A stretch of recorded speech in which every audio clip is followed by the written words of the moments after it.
नमस्कार, आप देख रहे हैं बात देवभूमि की। मैं हूं आपके साथ पूजा मोहन पांडे। आपको बता दें कि राज्य में अक्सर ये कहा जाता रहा है कि सरकार नौकरशाही के दबाव में है और इसके कई बार सबूत भी मिल चुके हैं। राज्य में कई आईएएस ऑफिसर्स और कई आईपीएस अफसरों के खिलाफ भ्रष्टाचार के मामले सामने आए, लेकिन सरकार उन पर फैसला नहीं ले सकी। लेकिन इस बार मुख्यमंत्री ने खुद कमान अपने हाथों में थामी है, जिस पर हरदा के एक ट्वीट ने फिर से घमासान मचा दिया।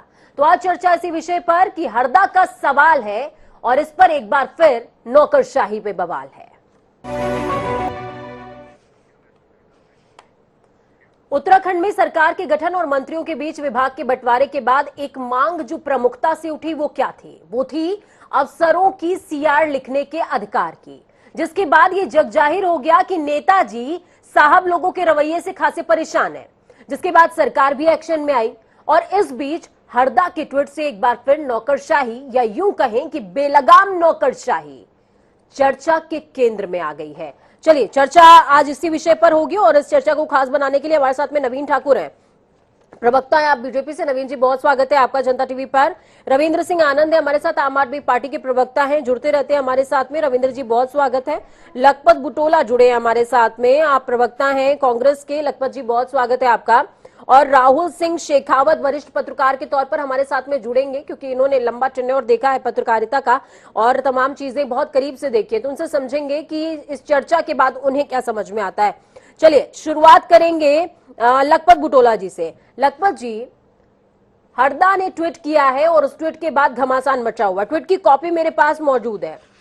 न्यूज़पेपर्स का जिक्र उन्होंने किया, ब्यूरोक्रेसी बेलगाम हो गई है, उसको साधने के लिए मंत्री चेतावनी दे रहे हैं।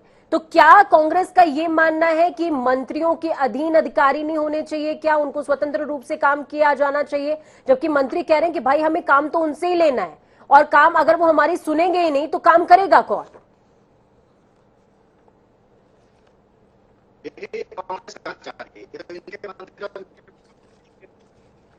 मंत्रियों ने बात की है, क्या ये मंत्री 5 सालों तक उत्तराखंड के मंत्रालय सरकार में नहीं थे? क्या पिछली बार 57 के बहुमत की सरकार कोई दूसरी थी?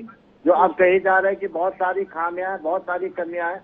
मैं एक चीज पूछ सकता हूँ पूजा जी, और नवीन ठाकुर जी इस बात को कह दें, ये बहुत कहते जीरो टॉलरेंस की बात थी, ये बात कह के लोकायुक्त को इन्होंने पर्वत समिति को भेज दिया, लागू नहीं किया। लेकिन नवीन ठाकुर जी जीरो टॉलरेंस का बहुत बातें कहते हैं। खनन के मामले मुख्यमंत्री के ओएसडी को आपने एक बार निकाल दिया और 10 दिन बाद फिर उन्हें ज्वाइनिंग दे दी। ऐसा क्या प्रेम था, या क्या मुख्यमंत्री को खनन से इतना प्रेम है, भ्रष्टाचार से इतना प्रेम है कि मुख्यमंत्री अपने ओएसडी को हिलाने की कोशिश नहीं कर पाते? उस पर कार्रवाई करने के बाद पुनः उन्हें ओहदा दिया जाता है, तो क्या ऐसे जीरो टॉलरेंस खत्म होगी? पहली बात। दूसरी बात, मैं आपसे कह सकता हूँ कि जिस तरह से आपने देखा होगा कि स्वास्थ्य विभाग में एक सचिव जिन्हें NH 74 में इन्हीं की सरकार ने कहा था ये पांडे तो नंबर 1 भ्रष्टाचारी है, इसने तो NH 4 का सारा पैसा खा दिया, और उसके बाद सस्पेंड करने का काम किया। लेकिन 1 साल बाद प्रमुख मंत्रालय दिया गया और अब तो मुख्यमंत्री के गलबैये लगे हुए हैं वो। और उन्होंने जिस तरह से मंत्री और मुख्यमंत्री को बाईपास करके एक डॉक्टर का जिस तरह से स्थानांतरण कर दिया था, वो सबने देखा किस तरह से बेलगाम है। ये कोई कांग्रेस थोड़ी कह रही, ये तो आपके चैनलों के माध्यम से हमें पता होता किस तरह से नौकरशाह बेलगाम है, किस तरह से सरकार का कहना नहीं। इनके मंत्री कह रहे कि हमारा कहना नहीं। रेखा आर्य का प्रकरण आपको पता ही होगा। रेखा आर्य ने तो पिछली बार कितने झगड़े सरकार से किए। एक आप जानते हैं, उनके जो सचिव थे उनको लेकर के लगातार जिस तरह के मामले चले, वो किसी से छुपी हुई बात है। मैं ये कह सकता हूँ पूजा जी, नाच न जाने आंगन टेढ़ा, काम कराना इन्हें आता नहीं, सरकार चलानी इन्हें आती नहीं। लेकिन केवल नौकरशाहों पे जब ज्ञान नहीं होता है, जब आपको काम करने की आपके पास दिशा नहीं, दशा नहीं, मनोवृत्ति नहीं, आपका काम करने के पर इच्छा शक्ति नहीं, आपके वर्क के पर इंतजाम नहीं है, तो आपको अधिकारी समझ लेते हैं, वो आपका कहना नहीं मानते हैं। और यही कारण है कि आज अधिकारी इनके कहने में नहीं है। उनको किसी प्रकार, क्योंकि पूरी की पूरी सरकार भ्रष्टाचार में लिप्त है। नवीन ठाकुर जी, यदि आप इतना जीरो टॉलरेंस की बात कहते हैं, मुख्यमंत्री जी बहुत अच्छी बात कहते हैं। आपके प्रदेश अध्यक्ष में आपके संजय गुप्ता 2 बार के विधायक ने कहा कि मदन कौशिक जी तो भ्रष्टाचार में अखंड तक डूबे हुए हैं। मदन कौशिक भ्रष्टाचार के प्याज बन चुके हैं, इन पे सीबीआई जांच की जानी चाहिए। जब आपके मुख्यमंत्री, इस प्रदेश के मुख्यमंत्री का ओएसडी सस्पेंड होने के ठीक बाद है, दोबारा इसी पर जवाब ले लेते हैं। नवीन जी जुड़े हुए साथ। नवीन जी, सवाल बहुत सारे हैं और जवाब देने के लिए आप अकेले हैं, तीर बहुत ज्यादा है, मेरे कहने का मतलब यह है सरकार लगातार इस तरह के दबाव क्यों महसूस करती रही है? पिछले टेन्योर में भी देखने को ऐसा ही मिला था, इस टेन्योर में भी यही देखने को मिल रहा है। और अब तो हालात ये है कि विभाग बंटने के साथ ही मंत्रियों ने कह दिया कि भाई सीआर लिखने की परमिशन दे दो हमको। क्या पता वो उसी से भय खा करके चुप रहे, उसी से भय खा करके हमारा काम करवाते रहे। लखपत बुटोला जी जो एक लंबी चौड़ी लिस्ट प्रवक्ताओं को रटा के उस लिस्ट को यहाँ पढ़ रहे थे, बार बार एक ही जो है गुणगान हर उसमें इनका चलता है कांग्रेस के सारे प्रवक्ताओं का, तो उसका एकमात्र जवाब जनता ने इनको दिया है। मुझे बार बार जवाब देने की जरूरत नहीं है। इस प्रदेश की जनता ने अभी जुमा 4 दिन नहीं हुए इनको घर बिठाया है। इनके जितने भी झूठे आरोप थे, इन आरोपों को लेकर ही पिछले 6 महीने से लगातार डटे हुए थे। ये सारे लोग जो है लगातार कांग्रेस के सारे प्रवक्ता केवल और केवल जो है इस बात को लेकर डटे हुए थे कि आप भ्रष्टाचारी हैं, आपके यहाँ जीरो टॉलरेंस नहीं है, आप जाने वाले हैं, कांग्रेस आने वाली है, इस प्रदेश की जनता विदा करने वाली है। लेकिन इस प्रदेश की देवतुल्य जनता ने पुनः हम पर अपना विश्वास जताया। सीधा सवाल था, सीधा जवाब मेरे ख्याल से नवीन जी दिया जाना चाहिए। ओएसडी पर सवाल उन्होंने पूछा था, बाद में उनका स्थानांतरण होता है, फिर उसके बाद उनको रिज्वाइन करवा दिया जाता है। और एक तो मामला ऐसा कि उसमें रिज्वाइनिंग जो होती है वो काफी अच्छे खासे लेवल पर हो जाती है। नहीं देखिए, NH 74 घोटाले में उन पर आरोप था, लेकिन न्यायालय से जब वो बरी हो गए तो आप जो है एक अधिकारी को जब न्यायालय ने क्लीन चिट दे दी, हम कौन होते हैं उसको हटाने वाले या रखने वाले? लखपत बुटोला जी को इतनी तो जानकारी होगी, न्यायालय का तो सम्मान करना पड़ेगा। जब न्यायालय ने उनको क्लीन चिट दी तो न्यायालय उनका अपना जो है सिस्टम है, उनका जो है अपना प्रोटोकॉल है। न्यायालय ने जब उनको क्लीन चिट दे दी। लखपत जी अभी मैं आऊंगी, आपके पास आऊंगी, अभी ये ओपनिंग रिमार्क ले रहे हैं। रविंद्र जी, दिल्ली के अंदर आपकी सरकार बेहतर एडमिनिस्ट्रेटर में से एक माने जाते हैं अरविंद केजरीवाल की, उनका मैनेजमेंट बहुत बढ़िया है। और नौकरशाही और सरकार दोनों का मिला जुला जो समागम है वो दिल्ली की गवर्नमेंट से बेहतर और कहीं देखने को नहीं मिलता है। मैं आपसे समझना चाहूंगी, उत्तराखंड के मौजूदा हालातों को आप किस तरीके से देखते हैं और इसको देखते हुए आपको क्या लगता है कि कहां कमी है जो ठीक हो सकती है? देखिए पूजा जी, हमने पहले भी इस पर कहा है और मैं फिर इस बात को दोहरा रहा हूं कि भारतीय जनता पार्टी की जब भी सरकार बनती है, अधिकारी और शासन हमेशा सरकार पर हावी रहता है, इनके मंत्रियों पर हावी रहता है। इनके मंत्री छटपटाते रहते हैं, इनके मंत्री बार बार कहते हैं कि हमारी सुनवाई नहीं हो रही, अधिकारी हमारी बात नहीं सुन रहे हैं। तो देखिए, सबसे पहले तो ये समझना पड़ेगा, जैसे लखपत बुटोला जी ने भी कहा कि सरकार चलाना आना चाहिए। देखिए, जब आपकी नीयत साफ होती है, मंशा साफ होती है, तो अधिकारी आपकी बात को सुना करते हैं। लेकिन जिस प्रकार से पिछले दिनों भी हमने देखा कि माननीय मुख्यमंत्री जी के ओएसडी साहब खनन को लेकर के एक चिट्ठी जारी कर रहे हैं और कह रहे हैं कि इन ट्रकों को छोड़ दिया जाए, जो ट्रक सीज हो गए हैं उनको छोड़ दिया जाए। तो ऐसे सरकार का, ऐसे मंत्रियों का, ऐसे मुख्यमंत्रियों का कोई अधिकारी क्यों मानेगा? अगर वो सही काम करता है तो उनको रोका जा रहा है, और अगर वो गलत काम करेगा तो चूंकि इनके जितने मंत्री रहे हैं पिछले वाले कार्यकाल में भी, मैं आपको छोटी सी बात याद करा दूं कि इनके खुद मंत्री पर्यटन मंत्री सतपाल महाराज ने त्रिवेंद्र सिंह रावत को सूर्यधार झील, जो कि डोईवाला विधानसभा में बनी है, उस पर 64 करोड़ रुपए के घोटाले का आरोप लगाया। ये आरोप हमने नहीं लगाया, कांग्रेस ने नहीं लगाया। ये आरोप लगाने वाला भारतीय जनता पार्टी का एक वरिष्ठ मंत्री है, जो कि इस वक्त दूसरे स्थान की शपथ जिसने ली है मुख्यमंत्री के बाद। उसका ये साफ कहना है कि सूर्यधार झील पर करोड़ रुपए का घोटाला हुआ है।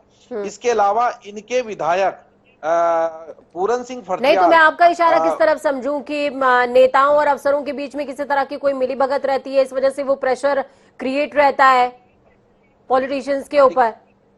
देखिए, आपने दिल्ली की बात कही तो मैं ये स्पष्ट कहना चाहूंगा, देखिए सरकार चलाने के लिए साफ नियत की जरूरत होती है। बाहुबल से, आंकड़े आ जाने से, बहुमत मिल जाने से आप भ्रष्टाचार को नहीं रोक सकते। ठीक है भ्रष्टाचार को रोकने नवीन के लिए जी, सिर्फ साफ नियत का ढिंडोरा पीट करके सरकार बन गई, साफ नियत का ढिंडोरा पीट के आंकड़े आ गए, वो मैजिकल नंबर्स जिनका आपको इंतजार था। लेकिन अब विपक्षी लगातार सवाल उठा रहे हैं कि भाई नियत तो साफ है नहीं। यही वजह है कि अधिकारी बेलगाम है, सुनते नहीं, काम करते नहीं, और जो वो करना चाहते हैं आप करने देते नहीं। देखिए पूजा जी, जी रविंद्र जो यहाँ बैठकर गुणगान कर रहे हैं, ये भूल गए शायद अरविंद केजरीवाल इनके वो मुख्यमंत्री हैं जिन्होंने जो है मुख्य सचिव को घर में बुलाकर अमरुद्दुल्ला खान जैसे गुंडे के साथ मारपीट कराई थी, FIR दर्ज हुई थी। ये बात कर रहे हैं कि अफसरों के साथ अच्छे संबंधों से काम कराना चाहिए। अगर उत्तराखंड के भले के लिए कुछ बात कर लें तो ज्यादा बेहतर होगा। मैं बड़ा हैरत में हूँ कि आपके पास दिल्ली के अलावा कहने के लिए कुछ नहीं होता। नवीन जी, हम उत्तराखंड पर चर्चा कर लें। इस समय उत्तराखंड के नवनिर्माण की बात कर रहे हैं, उत्तराखंड के भ्रष्टाचार के लिए बात कर रहे हैं। क्या आप उत्तराखंड के मुद्दे पर मुझसे बात करना पसंद करेंगे? क्या चर्चा के मुख्य बिंदु पर आप रह पाएंगे? देखिए, ये भारतीय जनता पार्टी के प्रवक्ताओं नेताओं की कमी है, उनके पास कोई जवाब नहीं है। पूजा जी सत्य पर कोई जवाब नहीं देंगे। ना लखपत बुटोला जी की बात का जवाब दिया, ना मेरी बात का जवाब देंगे। रविंद्र जी स्पष्टता के साथ में सुन लीजिए, एक बार उनको सुन लीजिए वो क्या कहना चाह रहे हैं, क्योंकि इस तरीके से ना आपकी बात जनता समझ पाएगी ना उनकी बात समझ पाए।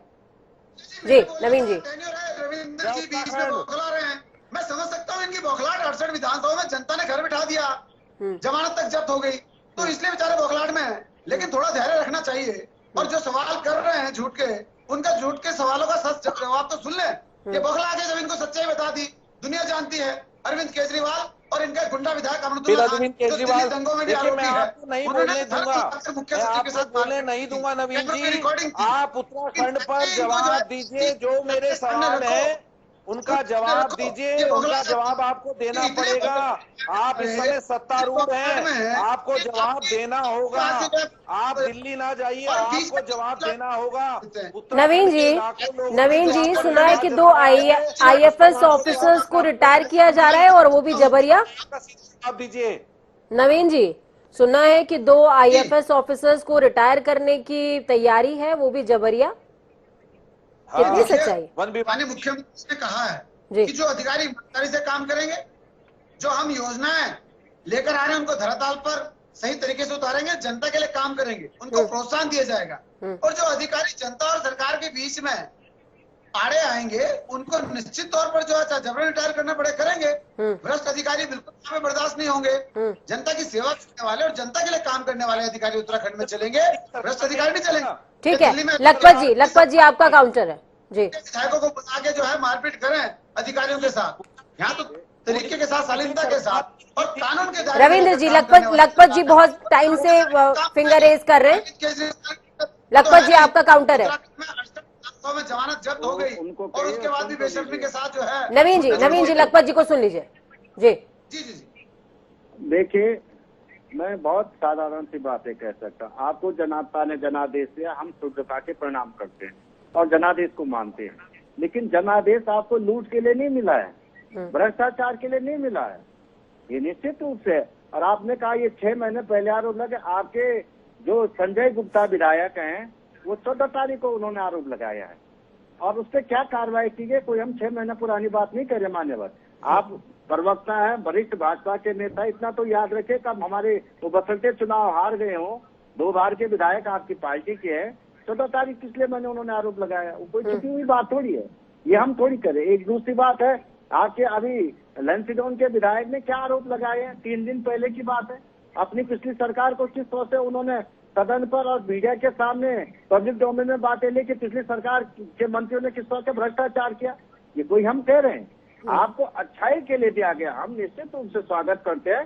क्रिएटिव काम कीजिए, उत्तराखंड के विकास के लिए कीजिए। कांग्रेस को गाली देने के बजाय आप अपनी नीतियां बताएं। हम ये करना चाहते हैं, हमारी मंशाएं इन चीज। लेकिन ये सवाल जब कोई चुनाव अपॉर्चुनिटी, चाहे वो भाजपा को कांग्रेस का, अभिषेक का सत्ता पक्ष का विधायक या मंत्री अपने सरकार पे आरोप लगाए, तो इससे बड़ा दुर्भाग्यपूर्ण माना जा सकता है कि सरकार किसी तरह के एक्शन में नहीं है, निठल्ली हो चुकी है या बेलगाम हो चुकी। इसलिए तो कहा जा रहा है कि नौकरशाही पे बेलगामी नहीं होती। तो जब सतपाल महाराज जी जो केंद्र में मंत्री रह चुके हैं, जो राज्य में मंत्री है, उन्होंने कितनी बार कहा कि वह सीआर लिखी जानी चाहिए, उसने पूरी की पूरी कैबिनेट ने कहा, उसके बाद मुख्यमंत्री ने कहा कि हम इसमें कमेटी बना करके देखेंगे, सोचेंगे। लेकिन ये जरूर कह सकता हूँ, जिन लोगों ने काम करना उनका काम किया जाना चाहिए। ठीक है, चलिए हमारे साथ में वरिष्ठ पत्रकार जुड़े हुए हैं राहुल सिंह शेखावत जी। राहुल जी, मैं माफी चाहूंगी, सबसे पहले तो आपको थोड़ा कम समय भी दे रही हूँ और साथ में लास्ट में मौका दिया है। लास्ट में इसलिए भी क्योंकि आपका लास्ट में जुड़ना जरूरी था, ये चर्चा तमाम आप सुन लें, उसके बाद आप अपनी बात साझा करें। मौजूदा हालात जिस तरीके के बने हुए हैं राहुल जी, क्या लगता है कि परिस्थितियों में कहाँ गड़बड़ी है? क्योंकि ये दबाव, ये जो आरोप है, ये सरकार पर नया नहीं है कि ब्यूरोक्रेसी के दबाव में सरकार काम करती रही है। क्या लगता है किस तरीके से, किस ट्रैक पर चलना चाहिए गवर्नमेंट को कि कुछ निराकरण निकल सके? देखिए, आरोप या व्यथा जो भी आप उसको कह सकते हैं, नई नहीं है और आज की नहीं, पिछले तकरीबन कम से कम, अगर ज्यादा भी ना कहूँ तो शुरू के 10 साल छोड़ दूं, 10 साल का मतलब है नरेंद्र तिवारी जब मुख्यमंत्री थे, उसके बाद बहुजन खंडूरी तकरीबन जो शुरुआत के 3 साल मुख्यमंत्री थे, उसके बाद हालांकि 4 महीने दोबारा भी बने थे वो जी। तो अगर वो राज छोड़ दे तो उसके बाद ये लगातार बातचीत चलती रही है कि सब ब्यूरोक्रेसी बेलगाम है, अफसरशाही बेलगाम है, इसमें कोई दोहराई भी नहीं है। लेकिन सवाल सिर्फ इतना हो तो उसका हल निकल सकता है, लेकिन इसका दरअसल मामला दूसरा है। ब्यूरोक्रेसी बेलगाम क्यों है, इससे भी जाना पड़ेगा, क्योंकि जितने पॉलिटिकल हमारे भाई लोग बैठे हुए हैं वो अपने सुविधा के हिसाब से, चूंकि विपक्ष वाला उसके लिए कहने के लिए बहुत कुछ है, सत्ता पक्ष वाला है। अब यह संकट बीजेपी का ये है कि वो सत्ता पक्ष में तो रोल विपक्ष वाला होता है। भाई आपके पास मैंडेट काम करने का है, काम कीजिए, एक्सक्यूज निकालने का, कमी निकालने का काम विपक्ष का है। आप तो अच्छा काम कीजिए और बता दीजिए। जब आपके मंत्री या आपके विधायक अगर सवाल खड़ा करेंगे, अगर आपके मंत्री ही अगर एक कद्दावर दूसरे नंबर के हैसियत के मंत्री सतपाल महाराज अगर ACR लिखने की मांग कर रहे हैं, तो इसमें कांग्रेस और आम आदमी पार्टी, समाजवादी पार्टी का तो कोई रोल ही नहीं है। सवाल आपकी पार्टी के आदमी, यानी सत्ताधारी दल का एक जिम्मेदार मंत्री और बहुत बड़े मंत्री हैं, वो कर रहे हैं। लेकिन मुद्दा दरअसल दूसरा है कि ACR की आपको चाहिए क्यों है, ये जो आपकी ब्यूरोक्रेसी है ये बेलगाम क्यों है। देखिए, 2 पक्ष है उसके। IAS पढ़ लिख के आता, जाहिर सी बात है, कोई घास खोद तो आता नहीं है। मंत्री आप घास खोद के बन सकते हो, अगर आप NC में हो तो वो तो बन सकते हो। आप अगर 8वां पास भी फेल भी तो भी बन जाओगे आप, है ना। आपका जनाधार होना चाहिए, आप विधायक होने चाहिए, तो वो तो कोई दिक्कत नहीं है। लेकिन सवाल ये कि एक IAS अल्टीमेटली पढ़ लिख के तो आता है, इसमें तो ये लोग भी स्वीकार करेंगे। अब रही बात की बेलगाम आपके काबू में क्यों आ रहे हैं, देखिए, अगर आपको घुड़सवारी करनी है तो घोड़े पे बैठना आना चाहिए। अब खाली फोटो खिंचाना है, इनडायरेक्टली बात वही आ गई राहुल जी कि गवर्नमेंट को ये सीखना पड़ेगा कि आखिरकार इस बेलगामी पर लगाम लगाई कैसे जाए। बहुत शुक्रिया आप चारों ही लोगों का हमारे साथ जुड़ने के लिए, इस चर्चा को बेहद खास और अहम बनाने के लिए। तो देखा आपने, समझा कि किस तरीके से अफसर जो है वो तांडव कर रहे हैं और ये तांडव सरकार से झेला नहीं जा रहा है। लेकिन समझना ये पड़ेगा कि ये तांडव इतना ज्यादा बेलगाम हुआ कैसे। कहीं ना कहीं हमारी कोई ना कोई तो कमी होगी जिसे हमें दूर करने की जरूरत है, और अभी नहीं तो कभी नहीं, ये बात भी समझनी पड़ेगी। बस छोटे से ब्रेक के उस पार खबरों का सफर लगातार जारी है। बने रहिए जनता टीवी के साथ, क्योंकि हमें आपकी ताकत, अपना और अपनों का बहुत ख्याल रखें। नमस्कार।